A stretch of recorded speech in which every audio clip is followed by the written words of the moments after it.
Good afternoon. My name is Liz Getzel, and I'm with the Center on Transition Innovations at the VCU RRTC.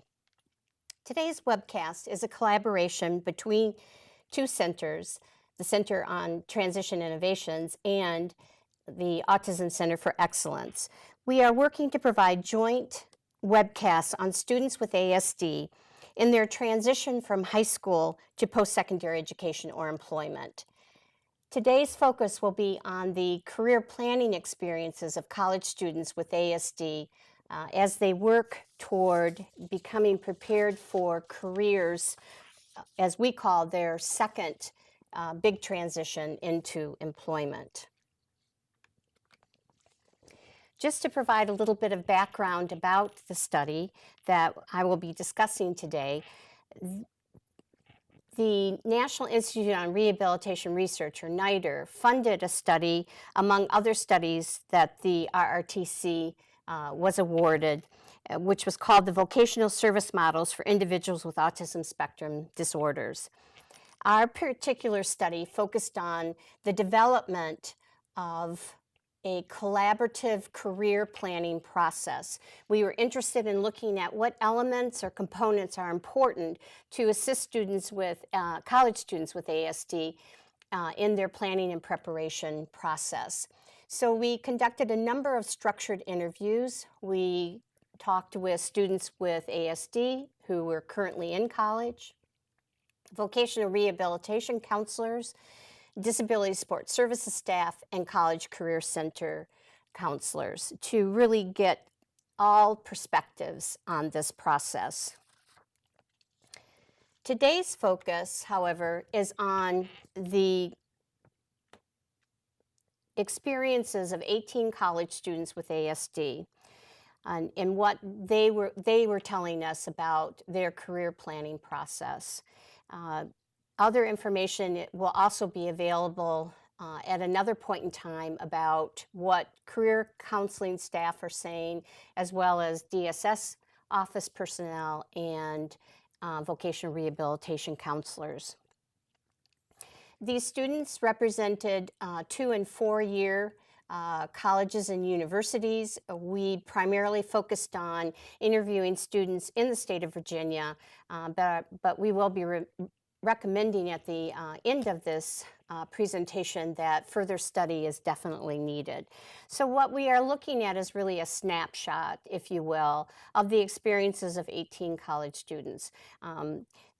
What we did find is in line with what research is saying about the preparation and some of the issues that college students with ASD face. However, the study really provides some insight into this, and to be able to sort of generalize it across college students with ASD and other settings, we would definitely need further research and a larger sample. However, we did learn a great deal from these students because it was an in-depth interview process, and I think the results will be illuminating to those of you who are participating in this webcast.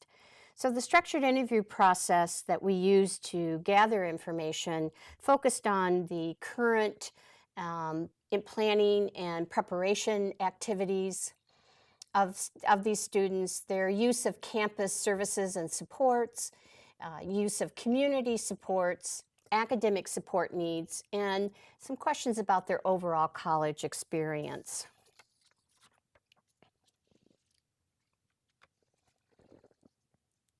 As you can see, we primarily were that males are primarily made up the sample. We did a recruitment process through disability support services offices across the state, and information was sent out to individuals, and then if they were interested in participating, then they were asked to contact us directly. We received consent from the students. We talked further about the study, received their consent, and then moved into the questions or scheduling the structured interview. So we had 15 males and 3 females. As you can see, most were attending a 4-year institution. We had a few that were community college attendees, and we had one individual that was in graduate school. When you look at the academic status of the individuals, a majority were undergraduate, and as you can see, we had a graduate student and 2 were recent graduates that had just graduated very close to the time that we were conducting the interviews. The GPA range, these particular students were doing well in school, a majority of them were, and just giving you an idea of some of the sample career majors that the students indicated during the interview. The structured interview format, there were 2 parts to the actual interview. Once we received consent from the individuals, the entire interview structure, or the entire questions and demographic information that we were seeking, everything was sent to them prior to coming to the interview. We felt that this would perhaps make the students a little more comfortable about what we would be asking, perhaps giving them a little time to think about some of the questions, and just better prepared as they came in for their face-to-face interview. The first part really focused on demographic information, as well as getting an idea of some of the services that they used on campus, like the DSS office or other services. They were a menu-driven, just to give us ideas about the services and what their experience in terms of services and supports has been. Then the second part were 7 open-ended questions that were then done face-to-face. However, at the beginning of the interview, the individual conducting the interview, a person on our research team, went through the front part of the survey just to make sure that all the information was understood by the researcher and if there were any clarifying questions. And that really helped sort of to start the interview process and help some discussion prior to then these open-ended questions.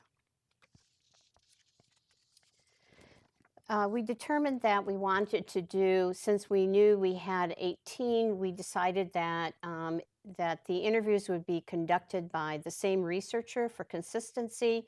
The average length of time for the interview was around 60 minutes. And students were paid a small stipend for their participation. Our data analysis, and to elicit some of the major themes for what students were saying, were qualitatively analyzed. We looked at, through their responses, sort of the depth of knowledge about particular topics that we were discussing. Again, their awareness and use of campus and community resources, and outcomes such as their GPA and career-related work experiences, or their work experience in general. We did ask about any volunteer experiences or work experiences. The interviewer and another member of the team reviewed the information then to identify emerging themes, which is what I will be talking about today. The time that we have here today really is one to sort of scratch the surface of these emerging themes, to give you an idea of what some of the college students are saying about their career planning and how well they feel prepared, and just some of the services and support needs that they feel would really help them. So today we're going to be looking at 7 themes. These were pulled from, again, the open-ended questions primarily, but also some of the menu-driven questions about services and supports and preparing for a career. These checklists really helped us then to go more in depth with the open-ended questions that we were asking students. So the front part really sort of helped set up what we were talking about then, the latter part of the survey, so we could get more in-depth information and really see where students were coming from. So the themes that we're going to be talking about today are looking at choosing a major, the process that the students talked about in terms of that, preparing for a career, their use of on-campus career centers. That was a primary focus, obviously, of what we really wanted to focus on, but that is one element of their experiences on campus. So we wanted to talk about their self-disclosure of a disability, the use of other campus resources, the use of community resources. We felt this was important because for a period of time they are located perhaps on a college campus getting those types of supports, but will be going back into the community, or what ties they still had with the community services and resources available, as well as their overall college experience. And the reason we wanted to look at sort of what their overall college experience was, how that really impacted what their experience was in terms of what they were getting on campus, how they felt about the campus environment, because that really is critical in terms of students moving forward in their career planning process. The first theme, again, is choosing a major. And it's fair to say that the family was influential as a source of information about choosing a major. The students would talk about a family member would say, you really seem interested in this, or you seem really good in math, and that kind of thing. However, the students did use other sources or resources to obtain information or to think about a major that they would want to pursue. So they provided such examples as talking with faculty or employers, personal research that they conducted on the internet, classes that they took in high school or are taking in college, on-site work experiences. There were some individuals that did have part-time employment. And for those participants who were undeclared, they were not sure what questions they should be asking about a career decision. So they weren't sure what that process looked like in order to help them sort of gather information or to make those types of decisions. So these students really did seek out other input outside of the family, but they did say that a supportive parents or family was very important to them. The next area we were looking at, and which emerged as a theme, was preparing for a career. When we looked at the data and looked at the interviews, we saw that over half of the students interviewed stated that they felt unprepared. Now, that could be a function of the fact that we had a number of students that were freshmen and sophomores, so sort of early on in that process, but it was a fairly predominant feeling among the students that they did feel unprepared. Those that did respond that they were feeling prepared still expressed that they had a number of questions about entering or preparing for a career, what a work environment would be like, and sort of what would be required of them, which are not unusual questions for anyone as they prepare for a career and are looking toward what a particular work environment or career path might look like. When we discussed what services supports would be helpful to them to feel more prepared, I think it's important to remember this as we go further into the results. They talked about internships, career exploration, and informational interviews. They felt that they needed more access and to obtain a better understanding about themselves and the careers through these particular supports.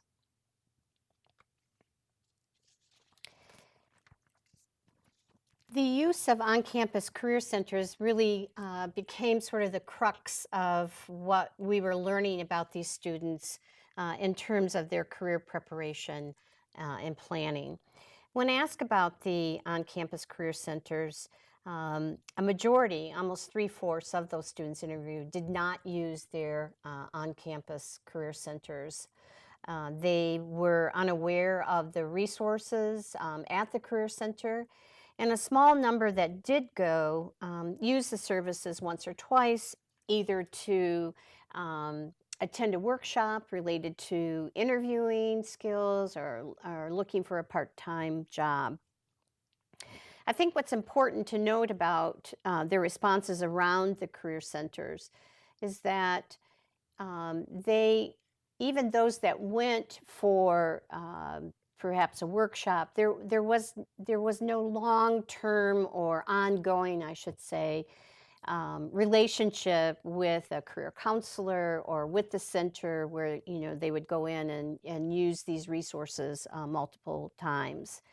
As one student stated during the discussion about the career centers, he said, "Why should I go to the career center? I know what I want to do.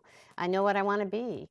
And another student said, "I get emails from the career center, but I never open them or read them." So a real critical source on campus for these students to really look at obtaining such things as internships or informational interviews. Career centers have resources in terms of employers that will talk to students and those type of activities. They are very unaware of how the career centers would benefit them.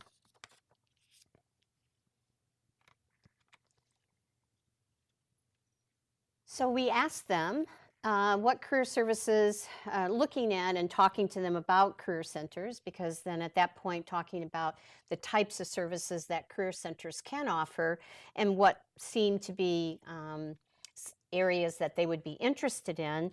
A majority of the students said they would really like to do job shadowing and mentors, resume development, and job search strategies. So especially internships and sort of the whole relationship with finding out about job search strategies. One student reflected that he really felt, or she felt, that there was a need for more internship opportunities, that they needed someone to talk to them about what they should not be doing, how to be a professional, how to get along with people on the job and manage my reactions. I need someone to help me get a second chance when I fail.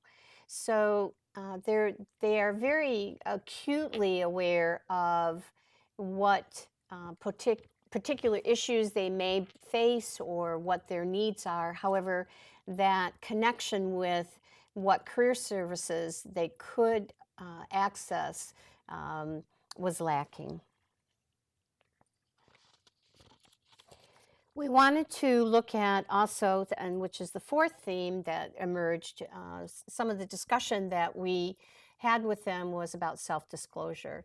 And with self-disclosure, there were two main areas that came out. One was the whole area of self-disclosure on campus, and the other was in the workplace. On campus, all of the students registered at the Disability Support Services office on their respective campus, which was great because they understood at least what role and what the DSS office could offer them in terms of the academic supports they needed.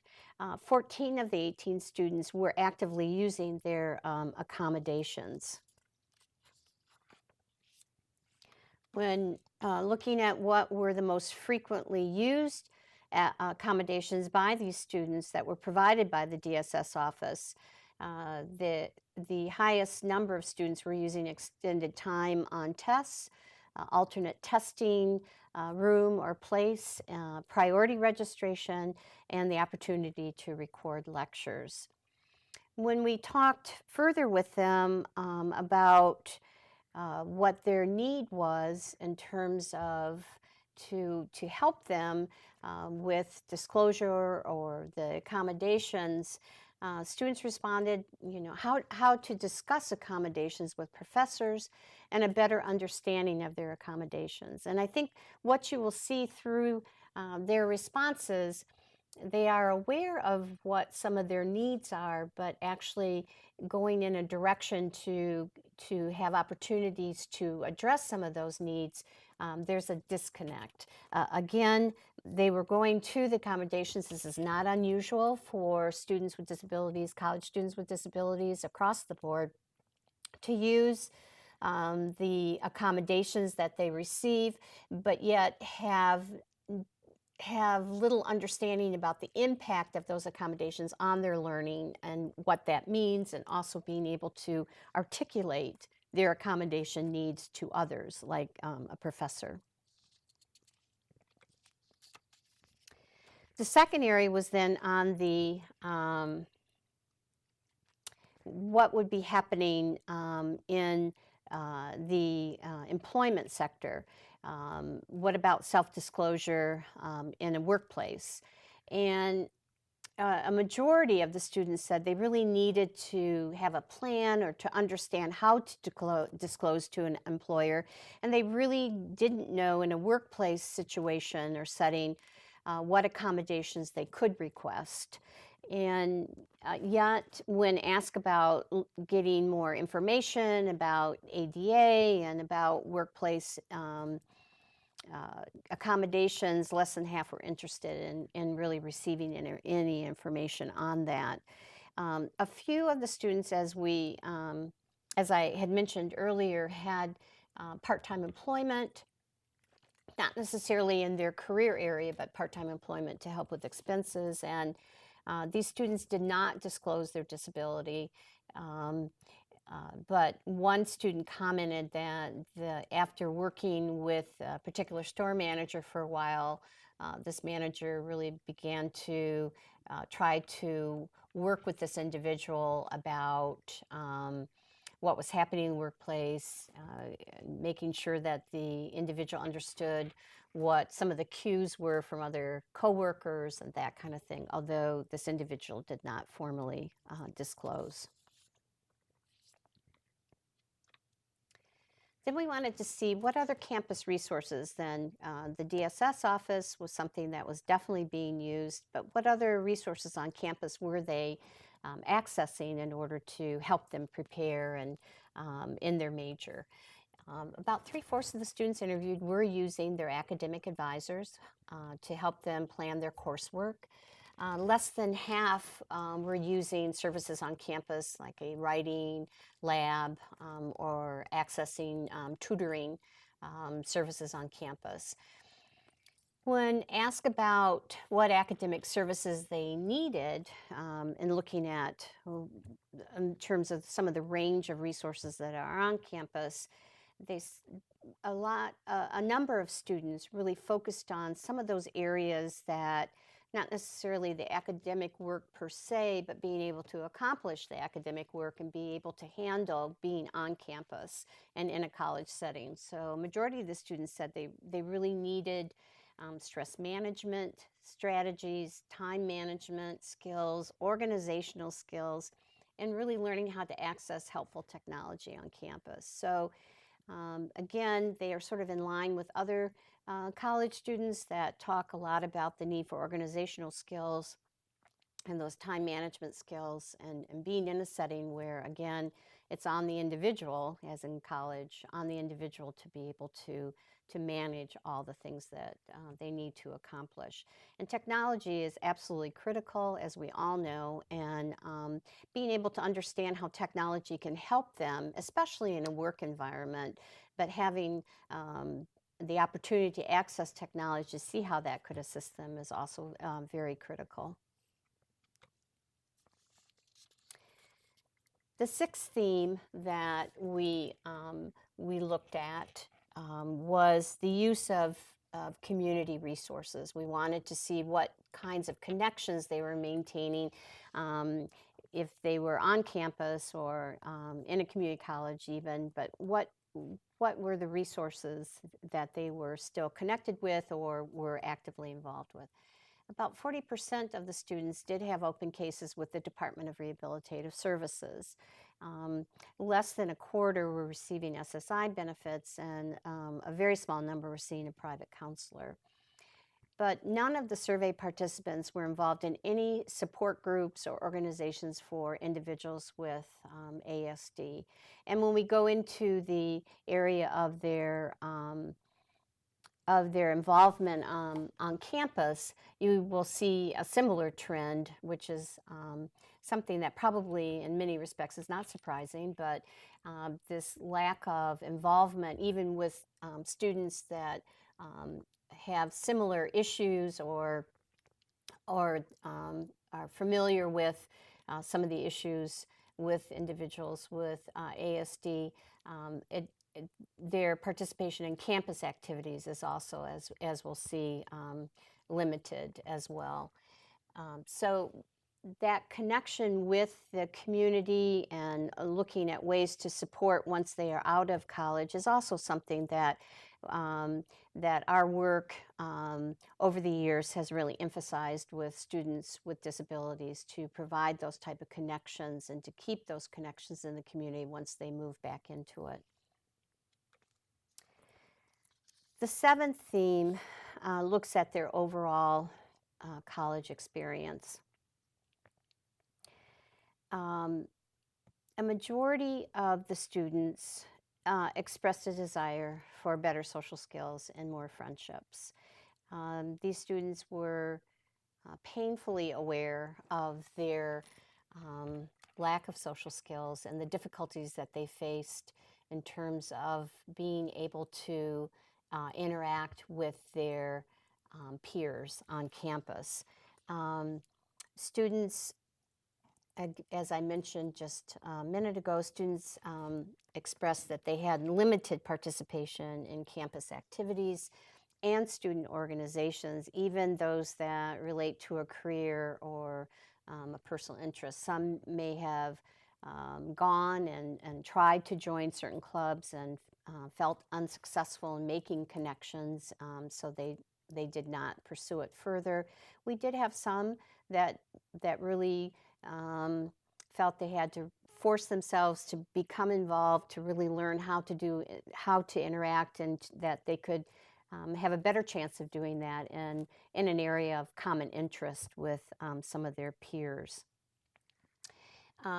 Students expressed a need for information or training across campus on individuals with ASD, and that included students, faculty. They felt that it needed to be really almost a campus-wide effort, if you will, to really not only understand some of the challenges they face, but really their abilities and their strengths as well.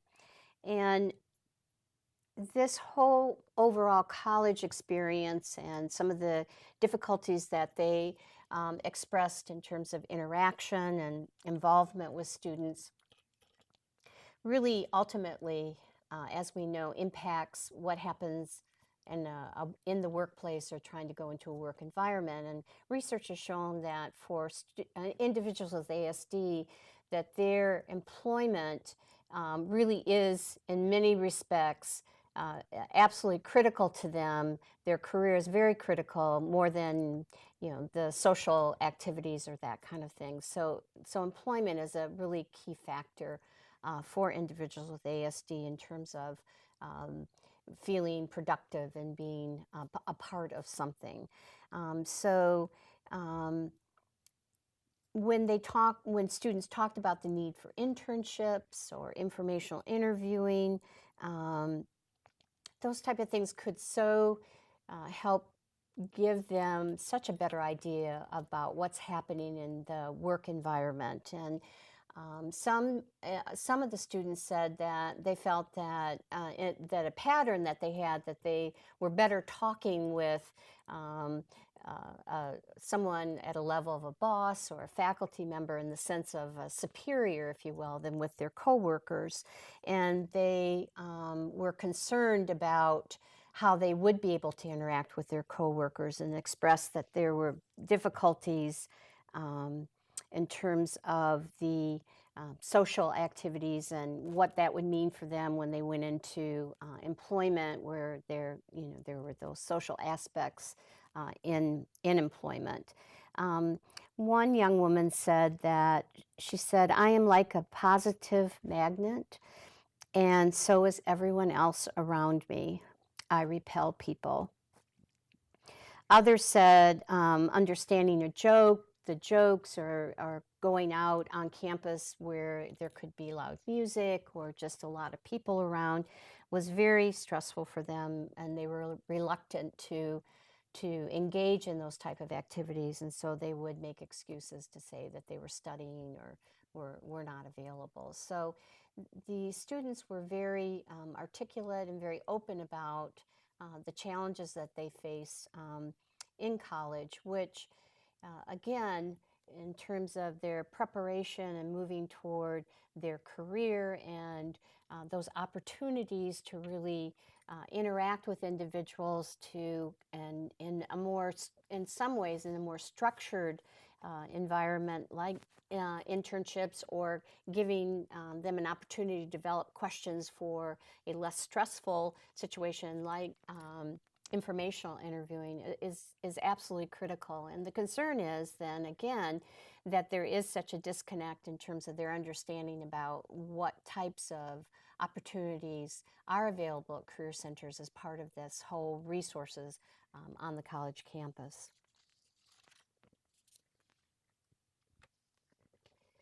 So there are a few areas that, in terms of some of the conclusions that we've drawn from looking at the data and the experiences of the students and what they've expressed.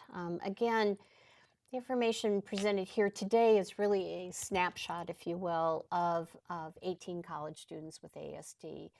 We believe that we did get very rich data and quite a few insights about the students. We used their feedback or input or participation in this study, plus the information we gathered from some of the other individuals in this collaborative career process, that we were looking at those components to really identify areas or strategies for training and for assisting students in this career preparation process. Um, it was encouraging to see that the students did seek input about careers from a variety of individuals trying to get different perspectives. One student said that a high school teacher said to her, "You're really good in math. You might want to look at doing something in accounting or something math related," and that really boosted her confidence about herself and perhaps what she could pursue in the future. So um, family members were influential, but they really did look at other perspectives. Um, so what we are looking at is that career centers, though, were the least likely source that these students would seek out to obtain any types of services. Um, and this is really critical to help make this connection, since these individuals typically have limited job readiness skills or have had that type of exposure, so that they can it helps them to look beyond where they are right now to get some sense of what it might look in a workplace. One of the students we interviewed was going right from undergraduate into a master's degree, and we asked him why he picked this particular area, and it was in um, management or communication, that kind of area. And he said, well, that because he had so much difficulty with communication, he decided to major in that. That would help him and force him to communicate better. And we asked, well, how does that look for you in terms of what you know about a potential job, or what where you may go, or what does that goal look like? And he said that, I don't know. He said, I won't know. I'm hoping to learn it in the classes, and but I have no idea at this point. So I think those opportunities to get into work environments where students are able to really observe and learn and ask and have that type of exposure to employers, I think is absolutely critical. Yet we are seeing this as something that, at least from the perspective of these individuals, that link is not there. So that is something that we're interested in looking at further in a larger group, to see what themes emerge from a larger population. But we do know that that there are strategies, are needed to assist college students with ASD in exploring their interests, their strengths, and the opportunities to apply their academic knowledge in practical ways, so that they are able to have those opportunities to learn what actually happens in a work environment. We had a young man that we were working with here at VCU who wanted to be a sports broadcaster, and really because he liked listening, to sports broadcasting and listening to the radio and that kind of thing. And so we developed a very short-term internship for him, or career exploration, really, to go to the broadcasting of a VCU basketball game. This is a few years ago, and it was very, very helpful to observe him in that environment, to see, what strengths that he had in that environment, some areas maybe to look at, to strengthen. So it's those are invaluable experiences for students, so that they have a more practical way in terms of putting their knowledge into practice, so that they understand some of the elements of that work environment.